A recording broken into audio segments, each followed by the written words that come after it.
ఎంత పొద్దున్నే ఈ వీడియో చేయడానికి కారణం ఏంటంటే ఎక్కడో కమ్యూనికేషన్ గ్యాప్ ఉందండి. చాలామంది ఇళ్ళు లేని వాళ్ళు ఆంధ్ర రాష్ట్రంలో మిస్ అయిపోతున్నారేమో అనే భయం, బెంగ వచ్చేసిందండి. ఎందుకంటే ఇప్పటికీ 3,47,000 మంది మాత్రమే ఇళ్ళు కావాలని అడిగారని చెప్పి అధికారులు చెప్తున్నారండి. అఫీషియల్‌గా ఇది రాష్ట్రం మొత్తం మీద 26 జిల్లాల్లో 3,46,000 ఏంటండి? నాకు తెలిసి 4, 5 జిల్లాల్లోనే ఇన్ని ఉంటారేమో అని డౌట్ అండి. ఎందుకంటే రీసెంట్‌గా కొత్తగా పెళ్లి చేసుకున్న వాళ్ళు ఉంటారు.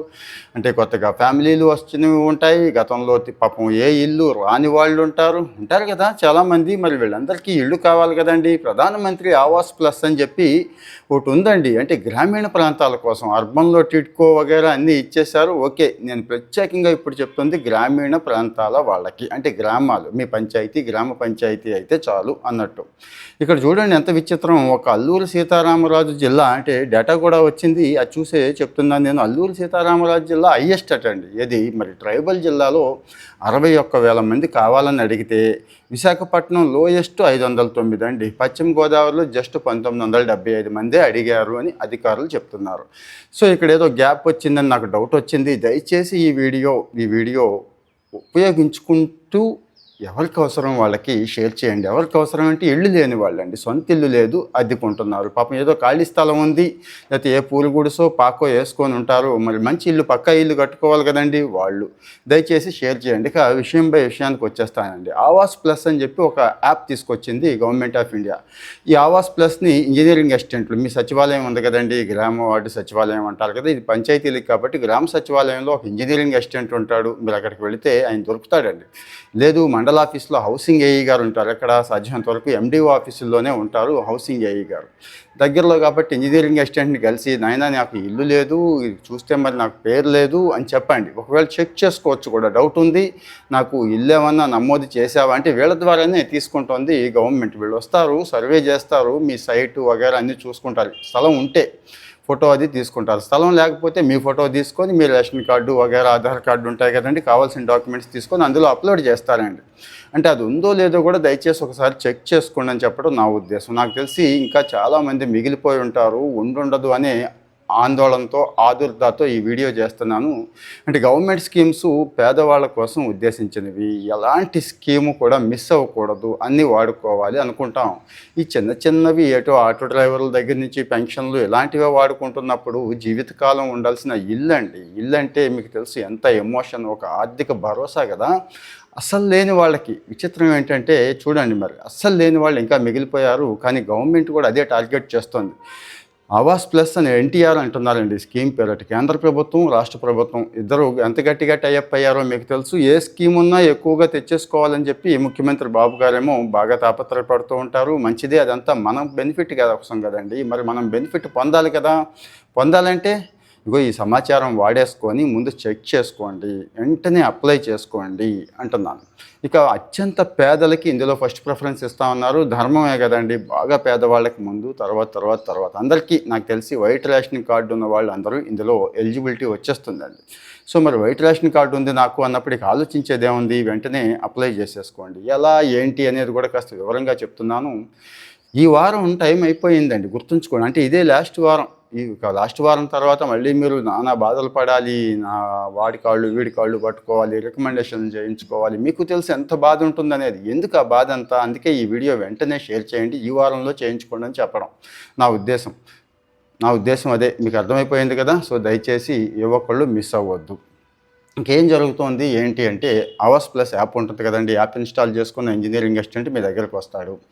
మీకు సపోజ్ ఏదైనా స్థలం ఉంది అనుకుందాం, ఆ స్థలంలో కట్టుకోవాలనుకుంటున్నారు అనుకుందాం. ఓకే, ఆ స్థలంలో మీరు ఎలా కట్టుకోవాలనుకుంటున్నారు ఏంటని 2-3 డిజైన్లు కూడా ఉంటాయండి. ఇంటి డిజైన్లు కూడా అవి చూపించి మీకు ఫిట్ అయ్యేది చక్కగా మీరు కూడా కొట్టచ్చు. గూగుల్లో ఆవాస్ ప్లస్ యాప్ అని కొట్టండి. ఆ యాప్ మీకు వాడుకోవడానికి ఉండదు, కానీ వాళ్ళు వాడుకుంటారు. కానీ మీకు అక్కడ చాలా విషయాలు తెలుస్తాయండి అందుకోసం.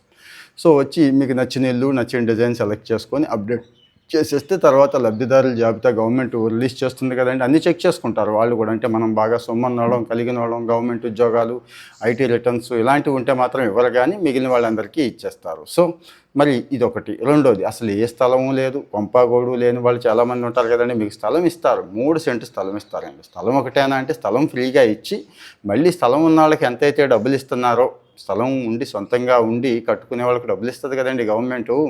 ఇది స్టేజ్ వైజ్ అంటే బేస్మెంట్కి ఎంత అని చెప్పి, లెంటల్ లెవెల్కి ఎంత అని చెప్పి, రూఫ్ లెవెల్కి ఎంత అని చెప్పి పేమెంట్స్ ఇస్తారు. అలాగే మీకు కూడా ఇస్తారండి అన్ని లక్షలు. అంటే ఆ టైంకి కాస్త పెంచే అవకాశం ఉంది, 2 లక్షల పైనే ఉంది, 3 లక్షల దాకా ఇవ్వచ్చు అనుకుంటున్నారు. అప్పటికి ఎంతైతే అంతే ఇచ్చేస్తారు. సో మరి అటు స్థలం ఉన్న వాళ్ళకి, స్థలం లేని వాళ్ళకి కూడా అవకాశం వచ్చింది. సో దయచేసి అప్లై చేసుకోండి. ఇక్కడ చాలామందికి చాలా డౌట్స్ ఉన్నాయి, అవన్నీ మీరు కామెంట్లో పెడితే నేను అవన్నీ క్లియర్ చేస్తానండి. కావాలంటే ఒక లైవ్ కూడా పెడతాను. ఇది ఎక్కువ మంది చూసి ఎక్కువ మంది కామెంట్లు చేస్తే ఈ వీడియో ఎక్కువ మందికి వెళితే లైవ్ కూడా పెట్టేస్తాను. టైం వేస్ట్ చేసుకోకూడదని, అంతకుమించి ఏమీ లేదు. సో మరి నేను రీసెంట్గా తీసుకున్నానండి, నేను అప్లై చేయొచ్చా? తీసుకొని అమ్మేశానండి, అప్లై చేయొచ్చా? లేకపోతే మా ఆవిడ పేరు మీద ఉందండి, నేను అప్లై చేసుకోవచ్చా? అలాంటిది కుదరదు. మీకు తెలుసు, ఒక కుటుంబానికి ఒక ఇల్లు, అది కూడా రీసెంట్గా తీసుకున్న వాళ్ళకి కుదరదు. ఒక కట్ ఆఫ్ డేట్ ఉంది, వాళ్ళు చెప్తారు, ఇంజనీరింగ్ అసిస్టెంట్ చెప్తాడు. ఆ డేట్కి ముందు, అంటే ఎప్పుడో 40-50 ఏళ్ల కింద తీసుకున్న ఇల్లు ఇప్పుడు ఉండదు కదండి. ఒకవేళ అలాంటి కాలనీలు, పాత కాలనీల్లో ఉండి మళ్ళీ కట్టుకుంటానంటే అవకాశం ఇవ్వచ్చు. ఒకసారి చూడండి, మాట్లాడండి. సో మీకు వచ్చిన డౌట్స్ని బట్టి నేను కూడా ఒకసారి వెరిఫై చేసుకొని గవర్నమెంట్ ఆఫీసర్లతో మాట్లాడి, అవసరమైతే ఒక మంచి హౌసింగ్ ఎస్సీ గారితో లైవ్ కూడా పెట్టిస్తానండి. ఇబ్బంది ఏమీ లేదు. అంటే అన్ని డౌట్స్ క్లియర్ చేసుకోవడం కోసం, అంటే సోషల్ మీడియాని ఒక సోషల్ కాజ్ కోసం, ఇలాంటి మంచి పనుల కోసం వాడుకోవాలనేది నా ఒపీనియన్. కాకపోతే మసాలా ఉండదు కాబట్టి రీచ్ తక్కువ ఉంటుంది. మీరంతా పూనుకుంటే ఎక్కువ మందికి ఉపయోగపడే విషయాలు చెప్తున్నాడు ఈయనని మీరు అనుకుంటే, గవర్నమెంట్లో ఉన్నాను కాబట్టి, అథెంటిక్గా చెప్పగలను కాబట్టి, సాయం కూడా చేయగలను కాబట్టి. ఇంకా ఇక్కడ మీరు చెప్తున్నారు కానీ ఎవడు పట్టించుకోవట్లేదండి. ఇలాంటివి ఉంటాయి చూడండి. అప్పుడు పై ఆఫీసర్ల దగ్గరికి వెళ్ళండి. ప్రతి సోమవారం మీ కలెక్టర్ గారు కూర్చొని ఉంటాడు. ఎక్కడ? జిల్లా కలెక్టరేట్లో ప్రజా సమస్యల పరిష్కార వేదిక మీకోసం జరుగుతూ ఉంటుంది. ఆయనకి ఇచ్చేసేయండి అర్జీ, అంతే, పని అయిపోతుంది అన్నట్టు. లేదు అంత దూరం వెళ్ళలేను అనుకుంటే 1100కి ఫోన్ చేసి నాకు ఇలా ఇల్లు పెట్టుకున్నాను, నాకు ఇల్లు రాలేదు అంటే వాళ్ళు నమోదు చేయండి అని అడగండి. నాకు ఒక అర్జీ నమోదు చేయండి, గ్రీవెన్స్ ఉందని చెప్పండి. వాళ్ళు నమోదు చేసి డైరెక్ట్గా ఏఈ గారికి పంపించేస్తారండి. చచ్చినట్టు ఆయన మీకు నమోదు చేయాల్సిందే. అంటే సర్వేకి వచ్చి మొత్తం మీ పేర్లన్నీ తీసుకోవాల్సిందే. ఎలిజిబిలిటీ ఉంటే ఖచ్చితంగా మనకి ఇల్లు వచ్చేస్తుంది. సో మరి ఇన్ని విషయాలు ఉన్నాయండి. అంటే హెల్ప్ చేసేవాళ్ళు ఎలా అనేది ఇచ్చాను, ముందు మీరేం చేయాలనేది ఇచ్చాను. దయచేసి ఒక అడుగు కాలు తీసి బయటకేసి ఇంజనీరింగ్ అసిస్టెంట్ని కన్సల్ట్ చేయండి. లేదు ఆ ఇంజనీరింగ్ అసిస్టెంట్ గారు ఫోన్ నెంబర్ ఉంటుంది, మీ విఆర్ఓ గారు, పంచాయతీ సెక్రటరీ గారు, గ్రామ పంచాయతీ స్టాఫ్ ఎవరి ఫోన్ నెంబర్ ఉన్నా కాస్త తీసుకొని మాట్లాడండి. స్వామి నాకు కావాలి, ఇదిగో పలానా ఏరియాలో ఉంటున్నాను, కాస్త వస్తారా అని అడగండి. లేకపోతే నన్ను రమ్మంటారా అని అడగండి. తప్పదు, అవసరం మంది కాబట్టి వాళ్ళే వస్తారు. సాధ్యమైనంత వరకు వాళ్ళే అన్నీ చేసి పెడతారండి. సో మరి టైం లేదు, దయచేసి మళ్ళీ గుర్తు చేస్తున్నాను. ఈ వారం లాస్ట్ టైం చూశారు కదా, అల్లూరి సీతారామరాజు జిల్లాలో 60,000 మంది ఏంటి, విశాఖపట్నంలో 900 మంది అప్లై చేసుకోవడం ఏంటనే దాన్ని బట్టి గ్యాప్ ఉందేమో అని నాకు భయమేసింది.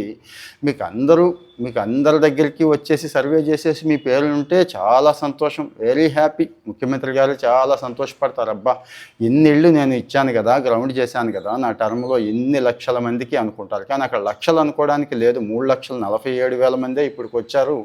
ఇంకో 3-4 లక్షలు ఉండిపోతారేమో అని నా డౌట్ సుమా. సో దయచేసి మీరు కామెంట్లో పెడుతూ మీ డౌట్స్ అన్నీ పెట్టేయండి, ఏం పర్వాలేదు. కామెంట్లో పెడుతూ ఈ అవకాశం వాడేసుకోండి. ఆవాస్ ప్లస్ గుర్తుంచుకోండి, ఇదే ప్రధానమంత్రి ఆవాస్ యోజన అంటున్నాం, ప్లస్ ఎన్టీఆర్ అంటున్నారు. అంటే అటు కేంద్ర ప్రభుత్వం కొంత వేసుకుంటే రాష్ట్ర ప్రభుత్వం కొంత సపోర్ట్ చేస్తుంది. కేంద్ర ప్రభుత్వాలు ఎన్ని స్కీములు పెట్టినా రాష్ట్రమే కదండి నడపాలి, వీళ్ళే కదా గ్రౌండ్ చేయాలి, వీళ్ళే కదా సపోర్ట్ ఇవ్వాలి. అందుకోసం సో మంచి కేంద్ర ప్రభుత్వ పథకం ఇళ్ళు లేని వాళ్ళకి.